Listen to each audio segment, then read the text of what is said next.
welcome back to part 2 of the National Canner, what would you call this? Restoration, National Canner Restoration. So when we left off the last video, I had ordered the parts, and good news, they just came in today. So we're going to install those. But in the meantime, I had been working on cleaning up the lower section and restoring all the hardware, and to my surprise, that turned out really nice. I like these. I found out these clamps are all copper, so I polished those the best I can, and it's got this nice little detail here, a ring for hanging it up, storing it with a cast aluminum mount. That's just as a charming little canner. I especially like the copper. That accent's so nice, and after many hours of work, that's polished up pretty good. So I also took the handles off and bead blasted all of those, polished up the screws, polished and refinished the handles, and it looks great. So what we're going to do today, I got these 2 packages here. We're going to replace the gauge. Of course, this was the original gauge, probably 100 years old or so, and obviously not to be trusted, not working anymore. This is a direct replacement. And as you can see, the canner needs to run around the 15 psi, 250 degrees area, so there's no confusion there. It's essentially the same thing as we had before, although it doesn't look as cool, though, does it? The next piece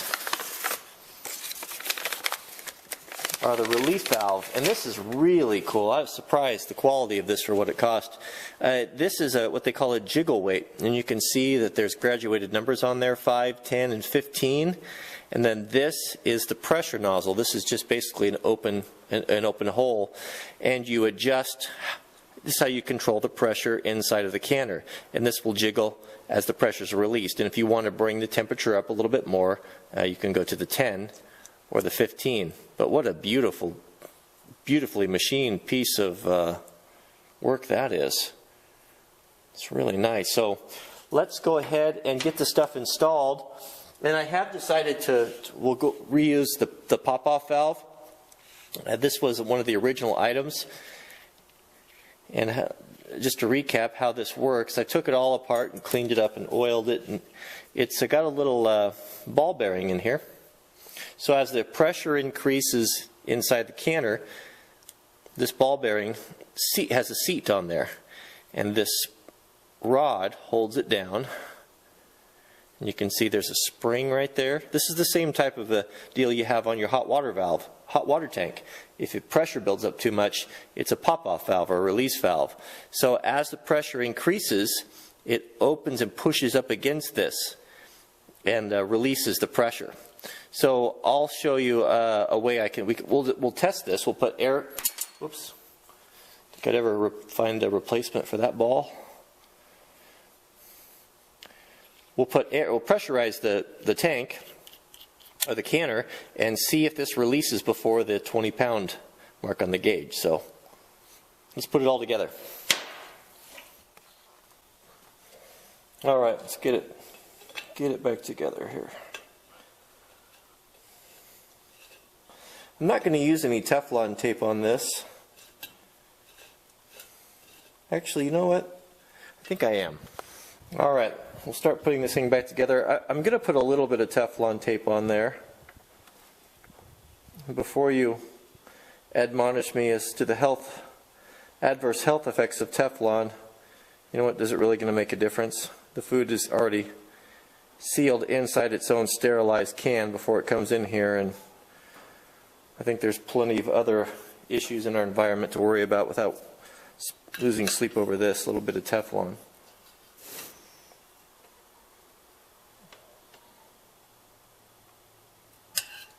All right, it only has to hold about 15 pounds of pressure anyway, so.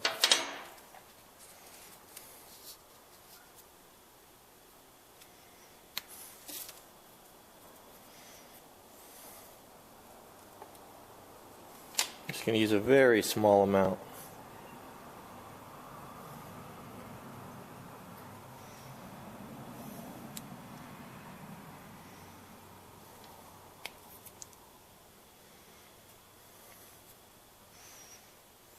Looks like there's a couple holes there. We don't want to cover those.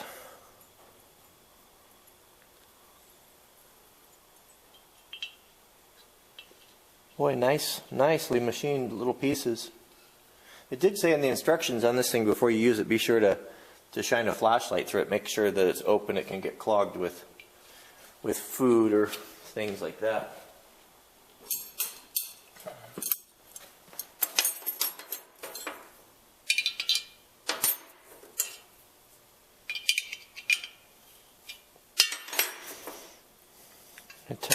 Metric? No.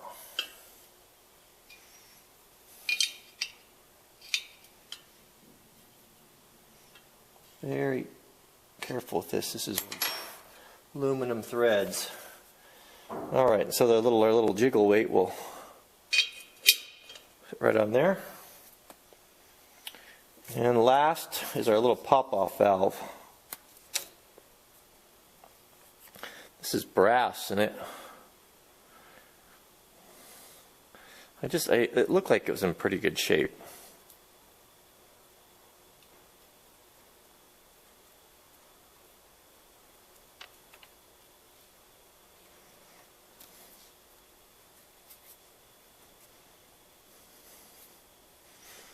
I don't want to see any of that Teflon on there.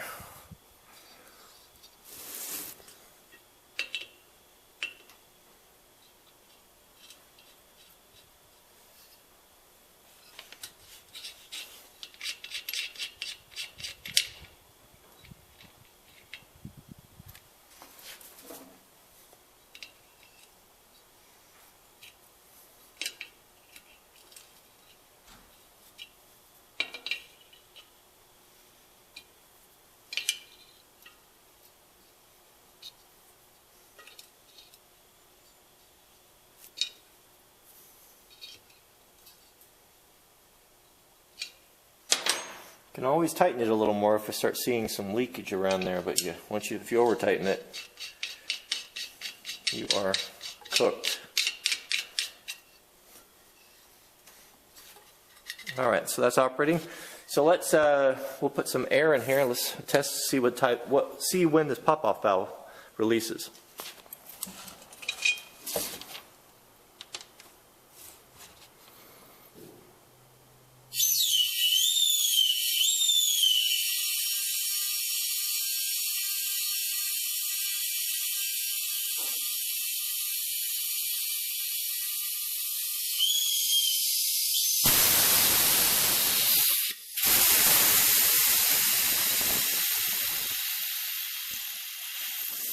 All right, so we're approaching 15 pounds. Let's see what happens. Don't hate on my wallpaper. I didn't put it up. It was here when I bought the place. The kitchen remodel is on the list. All right, for our elevation, from what I read, the 15-pound setting is the correct one. So that's right. The gauge is right at 15 pounds. I think that's what it's supposed to do. There we go.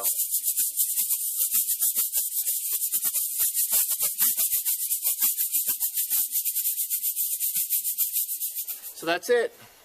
Turned out really nice. I'm really happy with it. It's just beautiful.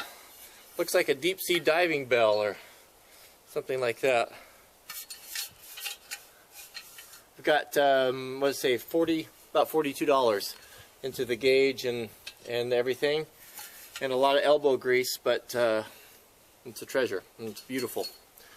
So we'll see you in the next video.